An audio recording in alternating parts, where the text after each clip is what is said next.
Oke, jadi selamat malam. Pada kesempatan kali ini kita akan melanjutkan topik pressure transient analysis atau well test. Khususnya kita akan membahas well model, boundary model, dan reservoir model. Kemarin kita sudah membahas tentang background atau basic dari pressure transient analysis. Kita tahu semua berasal dari model reservoir, kita dapat equation, dan dari equation kita dapat berbagai macam plot.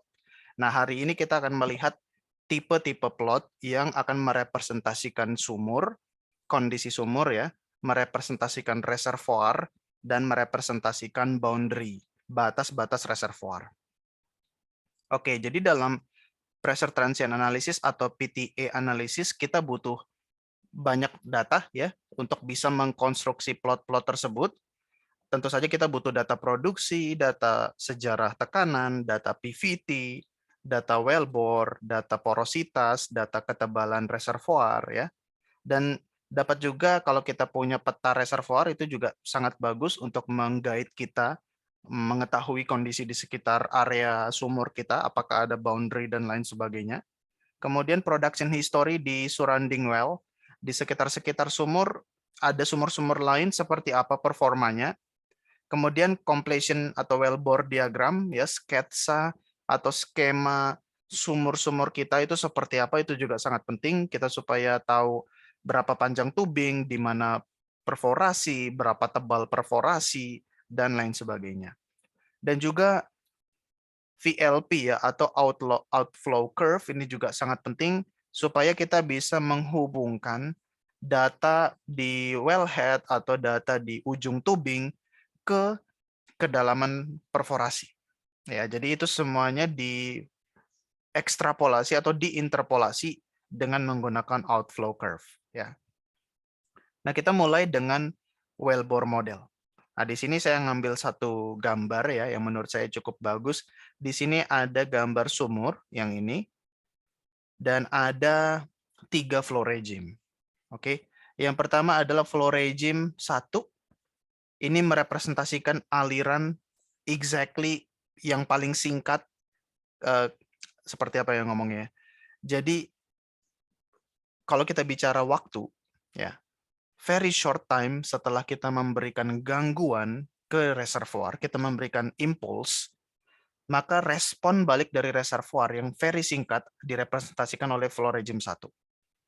Kemudian waktu berjalan, flow regime aliran membentuk seperti poin 2. Dan yang lebih jauh lagi, ya setelah lebih lama lagi waktunya, waktu perambatan, kita dapat yang gambar 3. Ya, jadi dalam pressure transient analysis, jangan pernah lupa kita punya sumur, kita punya reservoir, dan ada respon dari reservoir, dan responnya itu kita rekam dalam bentuk tekanan, ya, profil tekanan.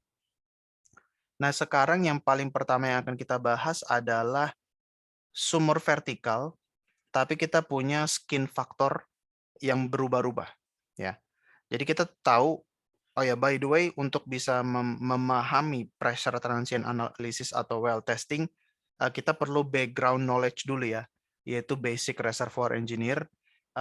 Jadi ketika saya membahas tentang skin factor, ekspektasi saya teman-teman sudah memahami terlebih dahulu skin factor itu apa ya. Jadi nggak mungkin kita membahas semuanya dari very basic lagi. Kita butuh knowledge awal untuk bisa memahami well test ini. Nah, kita punya kasus bagaimana kalau skin faktornya itu berubah-ubah. Ya. Skin faktor ini angka yang merepresentasikan kerusakan formasi atau hambatan aliran di sekitar sumur.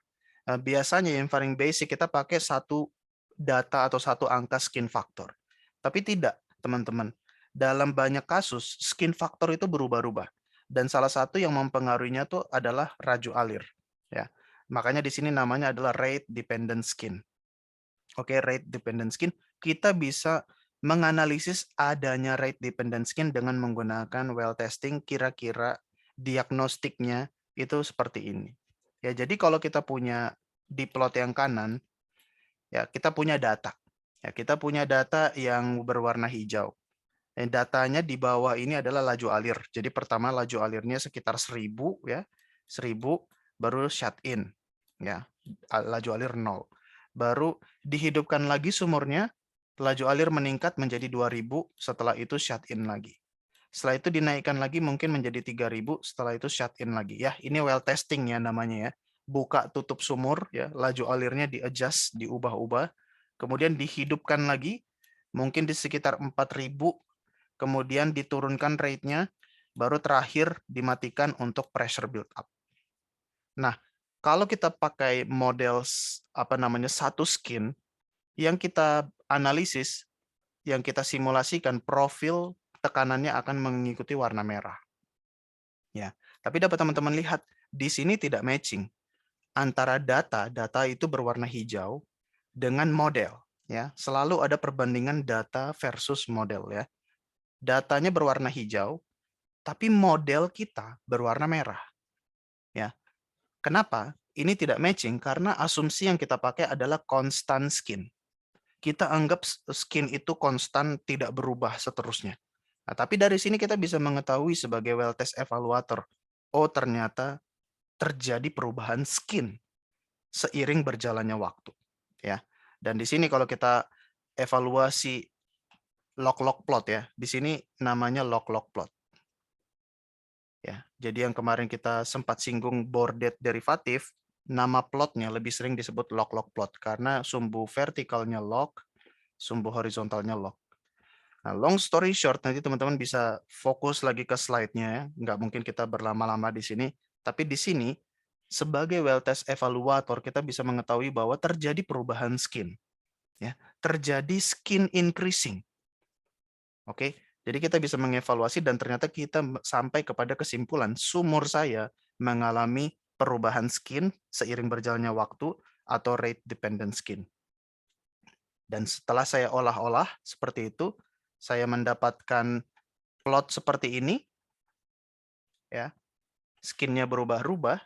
Saya mendapatkan hasil dari pengolahan adalah slope ds per dq, ya. Q itu adalah flow rate.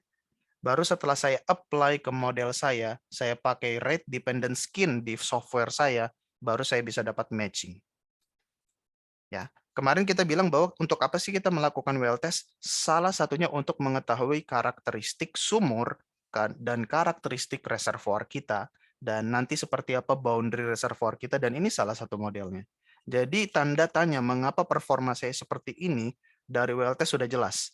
Sumur kita mengalami rate dependent skin. Dalam hal ini, semakin kita naikkan laju alirnya, somehow karena turbulensi, skin itu meningkat. Ya, jadi kita bisa mendapatkan kesimpulan, oh, hati-hati kalau saya naikkan flow rate, mungkin akan ada extra skin. Jadi saya bisa memakai data atau informasi atau insight ini untuk prediksi yang lebih akurat untuk kedepannya. Nah, tadi itu rate dependent skin. Tapi ada juga skin yang tidak berubah dengan rate dependent, tapi time dependent.